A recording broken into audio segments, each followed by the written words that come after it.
देश में corona virus vaccine को लेकर आईसीएमआर के प्रमुख डॉक्टर बलराम भार्गव ने बड़ी जानकारी दी है। उन्होंने कहा है कि सीरम इंस्टीट्यूट ऑफ इंडिया द्वारा बनाई जा रही ऑक्सफोर्ड वैक्सीन को फेज 2 और 3 के क्लिनिकल ट्रायल के लिए मंजूरी दे दी गई है। साथ ही उन्होंने ये भी जानकारी दी कि देश में 17 जगहों पर एक हफ्ते के अंदर टीके का ट्रायल शुरू हो जाएगा।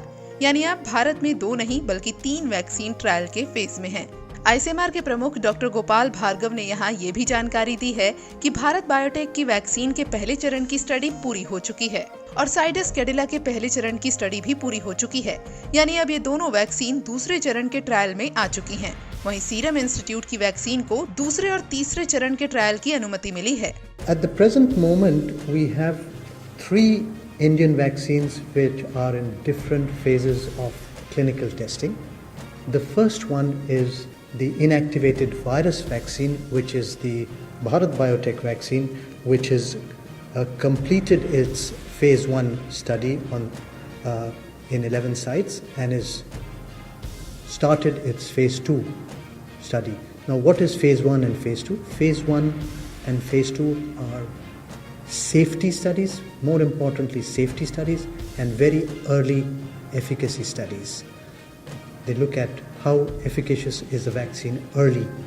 So these are the phase 1 and phase 2. So for the first vaccine, we have the phase 2 which has started.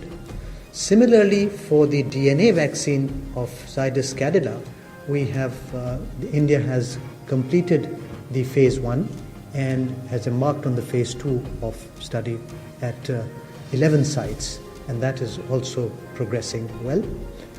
And the third vaccine which got its approval only yesterday is the recombinant Oxford vaccine being manufactured by Institute of India and which has got approval for phase 2 and phase 3 clinical trials which are starting within a week at 17 sites gradually as the sites clear their बता दें कि देश में अब तक corona virus के 18,55,746 मामले सामने आ गए हैं। हालांकि रिकवरी रेट 66.34% होने के साथ ही देश में 12 लाख से ज्यादा लोग ठीक भी हो चुके हैं।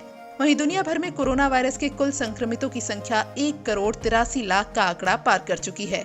ऐसे में भारत समेत दुनिया भर के कई देशों में कोरोना वैक्सीन पर रिसर्च चल रही है। लेकिन यहाँ जानकारी के लिए ये भी बता दें कि Dainik Jagran corona virus vaccine या किसी भी दवा के इस्तेमाल की सिफारिश नहीं करता है।